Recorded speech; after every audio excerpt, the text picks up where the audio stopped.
Elias P-487 was just a janitor. He spent his days scrubbing the ozone-scented floors of the Consolidated Galactic Trust, pretending his life was as disposable as the grime he wiped away.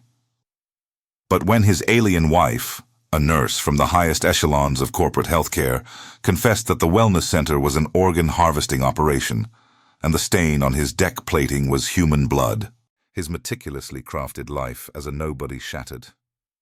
To survive, Elias must drop the mop, activate the forgotten Whisper protocol, and reveal his true identity as the heir to an exiled galactic fortress. Before we launch into the void, let me know in the comments, which planet or state are you watching from today? The hum was the sound of the universe not caring. Elias had been cleaning the gravity plating maintenance access hatch on Deck 7 for 11 hours. The air in this sector of the consortium hub was scrubbed, filtered, and recirculated, giving it the specific flat odor of burnt ozone mixed with stale coffee, a smell that clung to the synthetic weave of his jumpsuit like cheap perfume. He was disposable. His corporate ID badge, worn thin around the edges, simply read, P-487, Environmental Integrity Specialist, meaning janitor. He pushed the auto scrubber over the deck plating again. His brother, Finn, had worked this exact shift in this exact sector before the consortium's Sovereign Wellness Program offered him treatment for the metabolic crash that afflicted most low-level human laborers. Finn had gone in hoping for a cure and came out in a recyclable casket, listed as organically depleted. Elias kept the memory cold and sharp, stored behind his ribs, right where the pervasive hum vibrated loudest. Elias stopped the scrubber. He wasn't supposed to stop. The internal clock on his wrist unit was tracking efficiency, and every second he paused meant a minus score on his monthly bonus, a bonus that never actually materialized. He paused because of the dirt, not the regular expected grime, the colloidal grease from the lift rails or the micronized carbon dust from the power conduits. This was different. A patch near the junction box smelled metallic, slightly sweet, and was the precise shade of dried arterial spray he remembered scrubbing off Finn's bunk once, long ago, after a bad shift accident. Elias knelt. He used his thumb, scraping the residue onto the cheap industrial microfiber of his glove. Standard cleaner shouldn't leave a ghost like this. He knew better than to report it. Reporting anomalies in the Consolidated Galactic Trust, CGT infrastructure, meant a full inquiry, which meant paperwork, which meant delayed payroll, which meant eviction. He was tired of having nothing. He was tired of the cost of staying alive. He turned the scrubber back on, drowning the noise of his thoughts in the roar of the machine. His life had changed 6 months ago, not with a burst of glory or a lottery win, but with the quiet, unsettling appearance of Lyra. Lyra wasn't human. She was Xylos, a species known for their innate biological precision and valued by the CGT for high-level surgical nursing. She was tall, impossibly graceful, and her skin shimmered faintly under the artificial light, like polished obsidian. She worked 3 levels above him, in the sterile, air-gapped isolation of the Sovereign Wellness Center, tending to the very humans whose fates had been sealed by the consortium's greed. Their courtship had been a series of forbidden, whispered conversations during her mandatory 20-minute transfer through the low-security maintenance tunnels. Elias, normally cynical and guarded, found himself opening up to her impossible calm. Lyra saw the exhaustion in his eyes, the perpetual hunger, the deeply ingrained paranoia of a marginalized species living under corporate dominion. Lyra had loved him for his failures. She married him because he knew how to fix a faulty hydro seal and could make a cup of coffee that didn't taste like battery acid. She married him because she knew, instinctively, that the only honest people left in the galaxy were the ones with nothing left to lose. They were married in the shortest possible ceremony allowed by CGT regulations, a quick biometric scan and a 2-minute upload into the corporate database. Their home was a cramped, pressurized cubicle near the station's heat exhaust vents. Lyra had accepted his poverty, never questioning why he was content to live perpetually on the edge of insolvency. She didn't know that the worn, grease-stained tools in Elias's maintenance kit weren't just tools. They were camouflage. The life he lived was a meticulously constructed lie, an identity built on layers of synthesized deprivation, meant to keep him invisible to the very authorities who controlled Lyra's career. The man known as Elias P-487 was, in truth, the last known heir to the Silence Protocol, a vast, decentralized network of anti-consortium rebels who had disappeared decades ago, leaving behind a staggering fortune and a high-tech fortress cloaked in deep space. His identity as a nobody was his inheritance. His invisibility was his shield. He had only risked breaking cover for Lyra, hoping to give her an honest life, even if he had to steal it while masquerading as a drone. He finished his shift at 0400 cycle. His joints ached. He rode the maintenance lift down, the air getting hotter and denser the closer he got to the hub's core. The cubicle smelled like ozone and Lyra's faint metallic perfume. She was sitting at the tiny synth table, wearing her standard-issue white Xylos medical scrubs. They still smelled faintly of the sterile cleanser used in the wellness center, but beneath that, Elias detected something else. Fear. Lyra's face, usually composed in perfect, measured serenity, was etched with tension. Her three primary eyes, which typically held the light with the clarity of deep water, were dark and focused. She wasn't looking at Elias. She was staring at the wall, at a crack in the composite plating he had been meaning to fill for weeks. Shift was long, Elias said, peeling off his gloves. He dropped them into the decontamination bin. The scent of sweet blood on his thumb was still faint. Lyra didn't move. I need you to listen to me, Elias. And I need you not to ask questions until I am finished. Her voice was low, resonating with a slight tremor, a sound he had never heard from her before. Elias sat down, instantly alert. This was beyond fatigue or station politics. I found the whisper protocols, she stated, her eyes finally locking onto his. In the archive logs, deep encryption, military grade, mislabeled as sanitation schedules. Elias felt a cold weight settle in his gut. The whisper protocols was old rebel slang, used by the silenced protocol network to describe procedures for clandestine data transfer and asset protection. The wellness center, Lyra continued, her breathing shallow. It's not treatment, Elias. It's resource management. We aren't curing the humans who come in with metabolic degradation or atmospheric poisoning.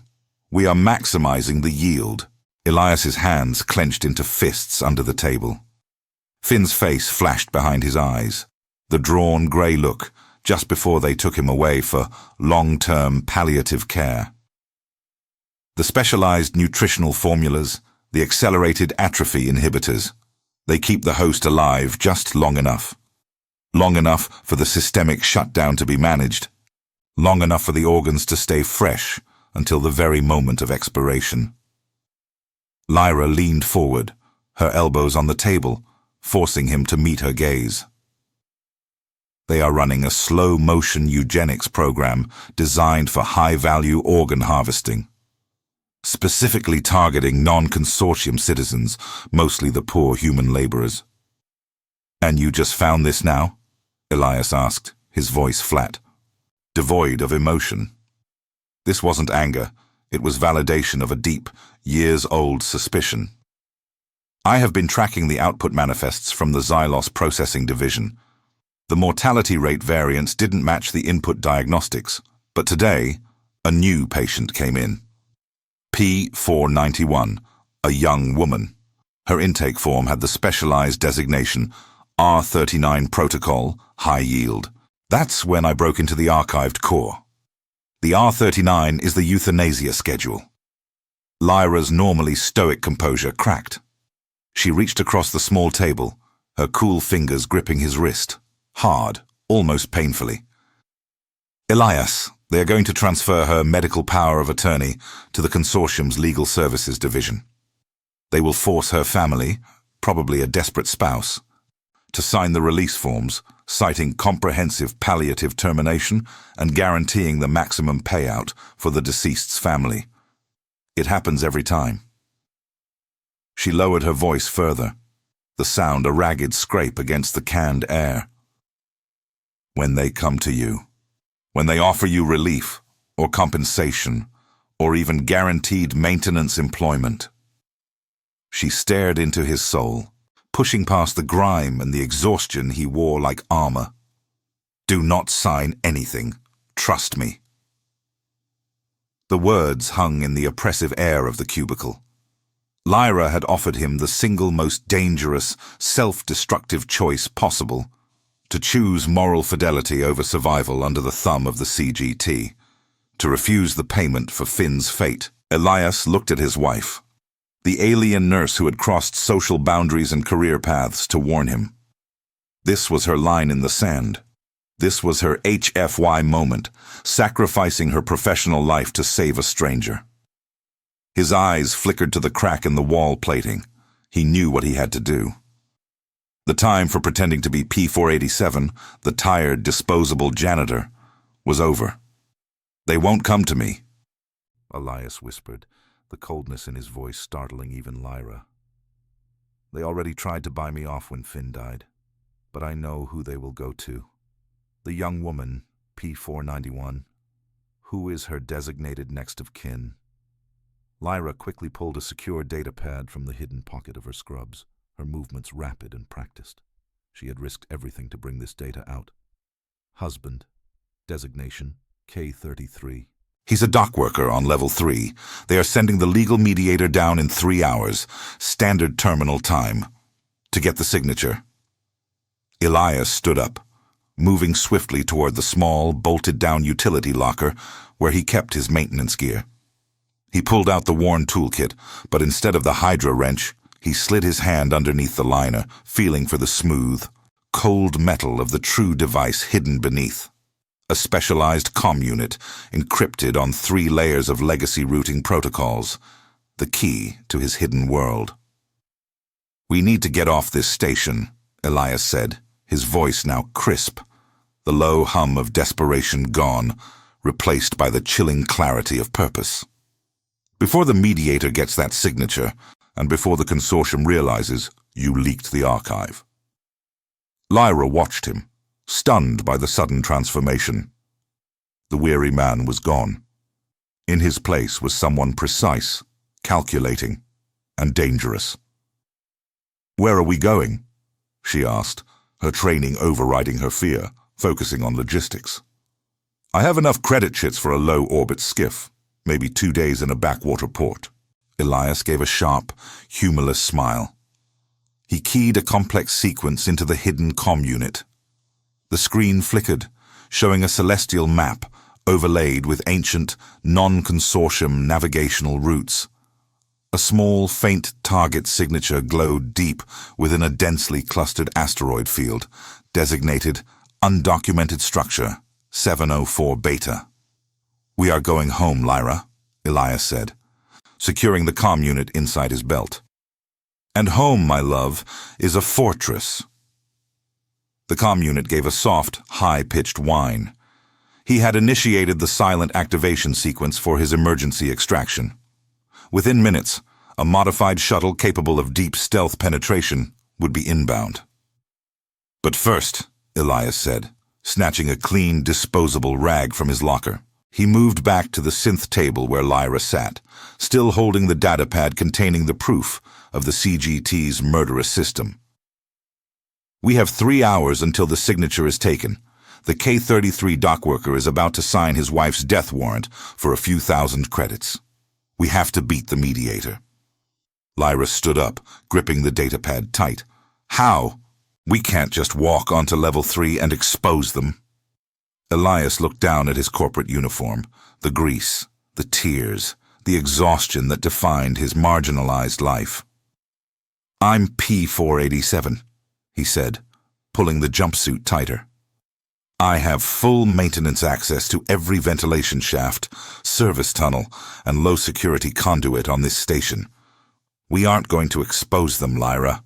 We are going to erase their victim's signature from the face of the galaxy, and we are going to start by getting onto level 3, through the cracks that only a nobody would ever see.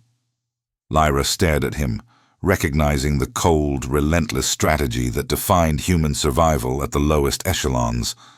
They didn't fight wars, they simply bypassed them. Elias pulled the utility panel off the ventilation shaft above their tiny cot. The air inside was thick and smelled of machine oil and recycled sweat. Get your tools, nurse, Elias ordered, hoisting himself into the black maw of the shaft. The honeymoon is over. Welcome to the war.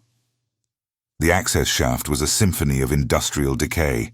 Every inch was coated in fine, metallic dust that stung the throat and grit that rubbed Elias's knees raw through the thin synth fabric of his uniform. The air, recycled 100 times over, smelled of fried circuit boards and stale coffee from 1,000 distant break rooms. Elias moved with a practiced, low-slung efficiency, his elbows pumping against the tight metal walls. He didn't use the built-in ladder rungs. They were too loud. Instead, he gripped the structural beams, using the vibration of the massive station as both camouflage and a timeline. 3 minutes to level 3, he rasped, his voice bouncing off the galvanized steel. Lyra followed, her alien physiology giving her an unnatural grace, but her training hadn't prepared her for the sheer physical grime of human infrastructure. Her deep indigo skin caught the flickering light of Elias's helmet lamp, and her usual calm demeanor was strained by the oppressive heat. The subject K-33's records are processed by the mediators in Sector Gamma 9, Lyra whispered, her voice a low hum, confirming the coordinates on the stolen datapad. They use old-world magnetic drives for compliance documentation. Hard copies are made within the hour. Magnetic drives mean weak wireless security, Elias confirmed. They rely on physical separation, not firewalls. They assume no P-487 is going to risk his paycheck for a stranger. They reached a confluence of pipes, where the main air conditioning units hammered out a deafening rhythm. Elias paused, running a gloved hand along a coolant line until he found the specific weld he was looking for, a shoddy repair job he himself had documented 6 months prior, logged as deferred maintenance. He pulled a small, disposable laser cutter from his utility belt. It whined, a high, piercing note that was immediately swallowed by the clamor of the AC unit. Lyra braced herself, covering her auditory filters. The steel plate hissed and peeled away, revealing not the hospital-grade synthetic marble of the sterile corridor, but the dark, cluttered space behind the walls, the neglected world that kept the clean world running. Elias slipped through the cavity first, landing lightly on the insulation-padded floor of the service conduit. The air here was colder, smelling faintly of medical alcohol leaching through the thin wall. "Stay close to the conduit frame," Elias instructed, gesturing toward the main floor a meter above them. "Sound dampening is directional. Any noise above waist height will carry." They navigated the narrow, dark channel that ran parallel to the main hallway of Level 3, the administrative floor where the Consortium Galactic Trust, CGT, dealt death via bureaucratic forms. The contrast was jarring. Above, the lighting would be soft and expensive. Here, it was pitch black, punctuated by the faint red safety lights of junction boxes. Elias stopped abruptly. He pressed his face against the thin ply wall. He could hear the muffled, precise voice of a CGT mediator. Signature of acceptance. Standard euthanasia and organ donation compliance protocol, effective immediately upon signing. Lyra's breath hitched. They were too late for the negotiations, but perhaps not too late for the execution. Elias located the data port access panel, a plain, gray box recessed into the floor, meant only for quarterly physical inspections by specialized personnel, i.e., people like Elias. He popped the cover with a specialized pry tool, exposing the glowing green optical port. "Hold this," Elias muttered, handing Lyra the small, modified induction coil. He pulled out the key, a simple chipped data stick disguised as a diagnostics flash drive.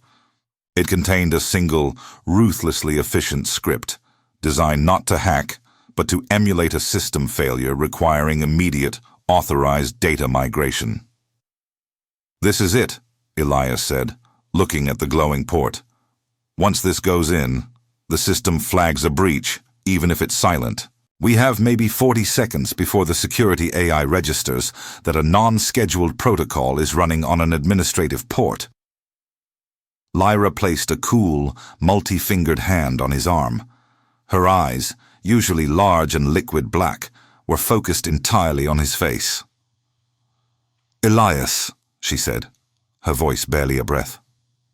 "If you do this, they will connect you to the CGT network collapse 4 years ago. The one that erased the evidence of your brother." Elias knew it was true. That time, he was trying to save himself from grief, burning down the records that listed his brother as an unspecified donor. This time, he was saving a stranger, proving that the previous act wasn't just panic, it was principle. He was giving up the last shred of plausible deniability that allowed him to remain on the station. He was exchanging his future safety for a brief moment of moral clarity. He was the wealthy heir to a secret fortress, a legacy that could afford safety, comfort, and the ability to fight a long war.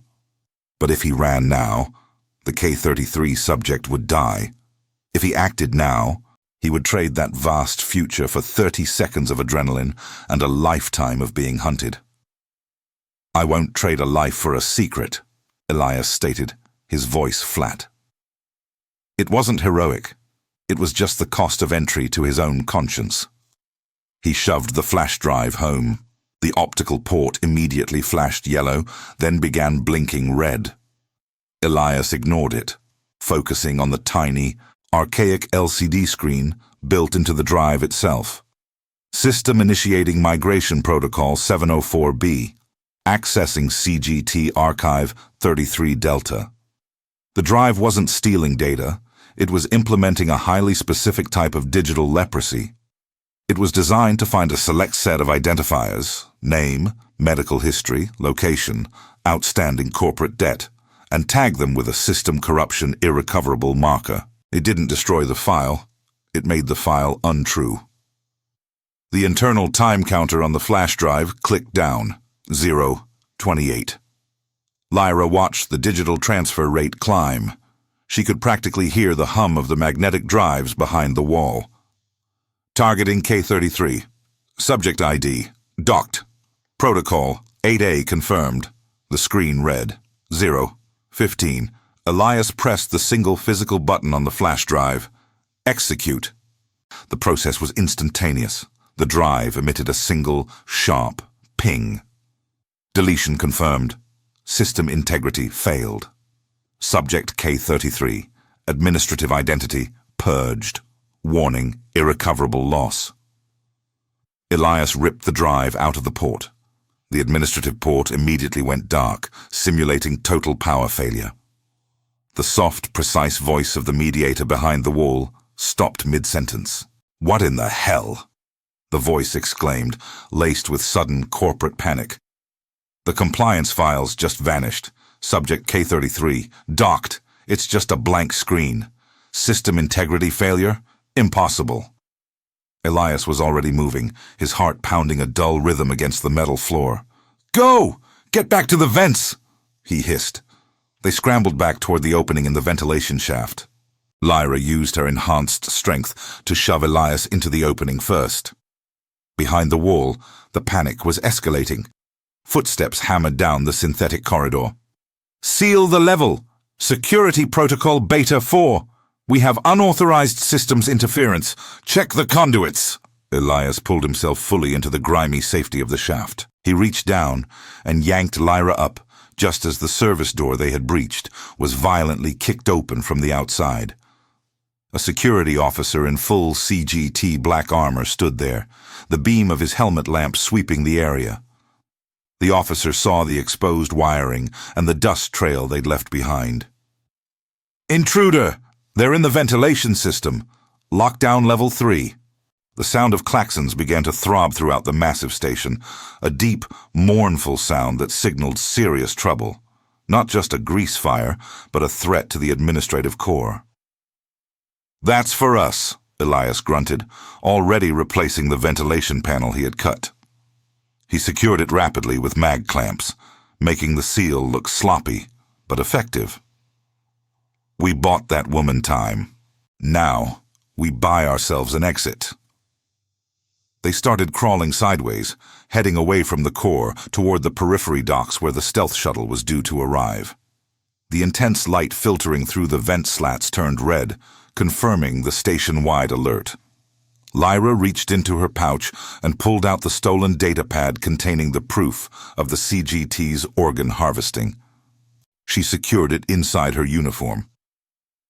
"We have their attention, Elias," she said, her voice tight with adrenaline. "They won't stop looking until we are just data points themselves." Elias pushed past a humming transformer box. The heat was suffocating, the noise deafening, the stakes absolute. "Good," he said, the sound barely audible over the klaxons. "We don't need to run anymore. We just need to get to the extraction point and let the fortress fight for us." He crawled forward, the exhausted, anonymous maintenance man who had just declared war on a galactic corporation, all for the sake of a stranger whose name he didn't even know. He pressed his face against the cold metal floor.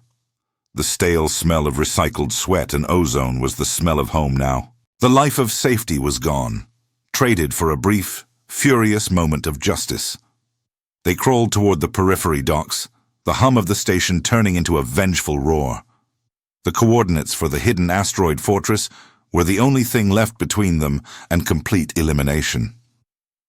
The peripheral docks smelled of oxidized metal and hydraulic leakage, a cold contrast to the suffocating heat of the ventilation ducts. The station's klaxons sounded louder here, echoing off the vast, empty hangar walls, turning the air into a physical throb. Elias and Lyra dropped silently onto a stack of discarded grav pallets beneath the shadow of a colossal, decommissioned cargo freighter. "There," Lyra breathed, pointing with a shaky finger. The Shadow Wolf, their stealth shuttle, was barely visible, a sliver of matte black against the carbonized wall plating anchored at Dock 19, the furthest, most neglected berth. "It's too open," Elias muttered, checking the magnetic latch on his multi-tool. Already, the emergency lights painted the hangar floor in frantic, pulsating red. At the main junction, sharp, rhythmic footfalls announced the arrival of the corporate guard teams, CGT. They wore obsidian armor, their optical sensors glowing with cold, impartial readiness. They moved with the terrifying speed of people who knew they were disposable, yet entirely essential. Elias grabbed Lyra's hand. Her skin was cool, even in this high-stress environment. "They're sweeping Dock 1 through 10. They expect us to go through the public exit," he whispered. "We move lateral, under the piping." They broke cover, sprinting the final 50 meters in a desperate low crouch. The air stank of burnt metal and ozone as the CGT patrols started sweeping their energy rifles in wider arcs. They reached the Shadow Wolf's deployment ramp. Lyra fumbled with the access panel, her delicate, six-fingered hand pressing the complex sequence Elias had taught her. Click! Hiss!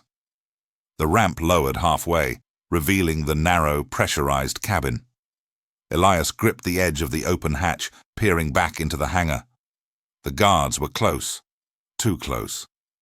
He could hear their encrypted chatter crackling from their helmets. "Go! Now!" Elias urged, shoving her gently up the ramp. "Get the data on the network. Priority 1, secure the Whisper Protocol files." Lyra hesitated, her large amber eyes wide with fear and determination. "Elias, we go together." "I know," he said, but he didn't move. He reached into his belt pouch and pulled out a worn, rubber-coated comm unit, a defunct piece of equipment from his father's rebellious youth, long disconnected from any secure frequency. "They won't stop hunting us because we escaped," he explained, his voice low and tight. "They'll hunt us because they need to delete the threat." He tapped the comm unit's activation sequence, routing a burst signal through the station's main public broadcast hub. A digital scream meant to be a lure. "You're still listed as Elias Vance, unemployed maintenance worker, nothing special. I, however, am flagged as the son of the traitor, the heir to the Fortitude network." He looked directly into her eyes, the exhaustion of the last 72 hours etched deep into the lines around his mouth. "They will prioritize the network. They will prioritize me." Lyra understood instantly. If they both boarded clean, they risked the CGT, blowing up the ship on speculation. But if Elias stayed exposed, acting as the primary target for just a few seconds longer, they might mistake the human for the entirety of the threat. The first patrol turned the corner. A volley of plasma fire ripped through the air where they had been standing only moments before, impacting the grav pallets with a wet, explosive sound. "Go!" Elias roared, pushing Lyra fully into the ship. He didn't board immediately. He stood on the bottom lip of the ramp, pulled out his obsolete multi-tool, and slammed it against a nearby power conduit junction box. A spray of sparks erupted, mimicking a system malfunction. The perfect distraction for a maintenance man. "Here!" he yelled, his voice raw, directed at the advancing guards. "System failure on Dock 19. I need backup." The CGT, trained to prioritize infrastructural threats and designated personnel, momentarily targeted the human technician trying to fix the damage, confirming his identity tag on their HUDs. Vance E. They believed they had cornered a disorganized operative attempting a hasty repair. A powerful kinetic slug slammed into the hull of the Shadow Wolf, making the deck shudder beneath Lyra's feet. She screamed his name. Elias saw the lead guard raise a disruptor rifle, aimed not at the ship, but at his head. He knew this was the end of his anonymity. He had signed his own death warrant not with a pen, but with a momentary refusal to hide. He leaped onto the ramp, just as the disruptor fired. The energy beam grazed his left shoulder, not penetrating his torso, but slamming him against the wall of the cabin with concussive force. Every sensor in his body screamed pain, and he tasted blood, hot and metallic, on his tongue. The ramp hissed closed. Lyra was already scrambling to the cockpit, initiating the emergency cloaking sequence. "Elias!" she cried, running back to where he lay crumpled in the hatchway. He pushed himself up, his muscles trembling. He was alive, but the world was swimming, and the entire left side of his body felt like dull, burning static. "Lift!" he gasped, clutching the railing. "Just lift!" The shuttle's drive hummed to life, a deep, resonant chord that quickly faded as the cloaking field enveloped them. They were gone. 1 second they were anchored at Dock 19. The next, the guards were staring at an empty patch of carbon plating, confusion radiating from their polished helmets. The Shadow Wolf accelerated rapidly, punching through the upper atmosphere and initiating a chaotic, multi-vector jump sequence designed to erase their trail completely. Elias felt his stomach revolt, but the dizzying chaos was welcome. It meant they were moving, and they had won the first skirmish. The asteroid fortress, Fortitude, was not glamorous. It was a hunk of rock carved out by necessity and paranoia, camouflaged within a dense cluster of planetary debris, 40 light-years from the nearest corporate shipping lane. It smelled of recycled air, wet stone, and the distant constant whine of high-powered servers.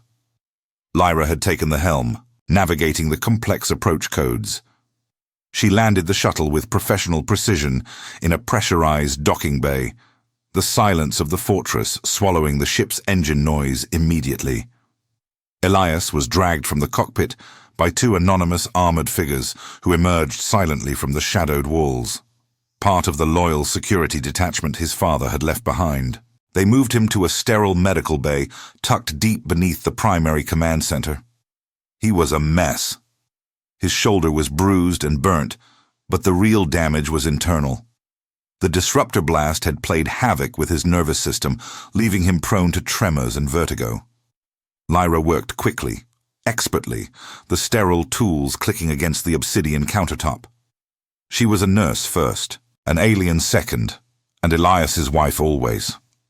She cleaned the entry burn with antiseptic, the chemical odor stinging his nostrils. "The protocol is safe," she murmured, her voice tight with relief and residual fear as she applied a nanotech bandage to his shoulder. "It uploaded to the Fortress network immediately upon docking. Their tracking stops at the coordinates they just received." Elias blinked up at the metallic ceiling. The world was cold and gray. "Good," he whispered, the sound raspy.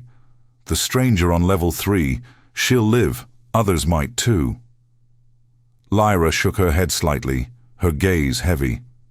"You sacrificed everything familiar, your safety, your identity, the promise of a quiet life, for people you don't know." Elias managed a weak smile. "I lost that promise the moment I saw your file, Lyra. The moment I realized what they did to my brother, and what they planned to do to your patients.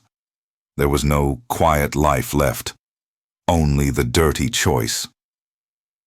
He closed his eyes. The tired maintenance man was gone, replaced by the exhausted operative, facing a galactic war from the safety of a heavily armed cave. When he finally stabilized, Lyra led him deeper into the fortress. The command center was vast, but focused, a single, sprawling console built into the rock face. Data screens flickered with maps of corporate space, tracking routes, and complex encryption patterns. Elias sat down in the main command chair. It was worn leather, smelling faintly of old tobacco and ozone, his father's chair. He had never intended to sit in it. He had wanted the anonymous life, the small apartment, the stale coffee, and Lyra beside him, safe. Now his name, Elias Vance, was permanently etched into the corporate database not as an asset, but as a high-value existential threat. His face was likely plastered across every bounty board in the sector. He reached into his pocket. His hand trembled badly. He pulled out his old station access card, the one that defined his existence.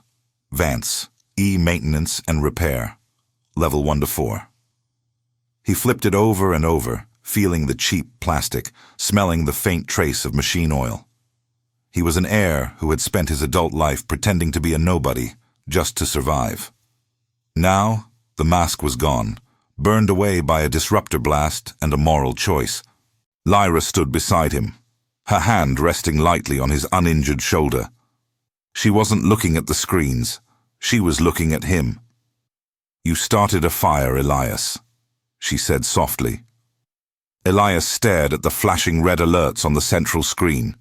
The Whisper Protocol evidence had been digitally published across every darknet channel connected to the anti-consortium resistance. The data was viral. It could never be taken back. The retaliation had already begun. The screens flashed with intercepted transmissions, emergency mobilization orders, high-level corporate security alerts, and the establishment of a specialized task force dedicated to the eradication of the Vance network. "No," Elias corrected, his voice gravelly, leaning his aching body against the back of the worn command chair. The fire was already burning, Lyra. Everyone just looked away, hoping the smoke wouldn't reach their apartment. He ran his fingers across the dented, slightly sticky console surface. The taste of stale, bitter coffee still lingered in his mouth, the only constant from his old life. "I just decided not to look away anymore." He looked at Lyra, the alien nurse who had traded stability for a shared war. She was his only anchor in this terrifying new reality. "I may have lost my job," he said, a grim humor touching his lips. "But at least I kept my conscience." Lyra offered a small, fierce smile. "And you kept me." Elias nodded, reaching for her hand. The tremors in his fingers intensified, a physical manifestation of the price he had paid. Outside the thick hull of the fortress, the cold void of space was vast and unforgiving. They were safe for now, locked away in their camouflaged sanctuary, surrounded by incredible, if ancient, resources. But their life together, their simple, quiet romance, was dead, replaced by the constant grinding pressure of survival. He was no hero. He was just a tired man, permanently injured and exposed, sitting in a command chair he didn't want, ready to fight a war he couldn't win, all because he couldn't stand the thought of turning his back on a stranger. He took a slow, painful breath and touched the activation button for the communication array. The fight was just beginning. The sound of the universe answering his challenge was a silent, cold hum.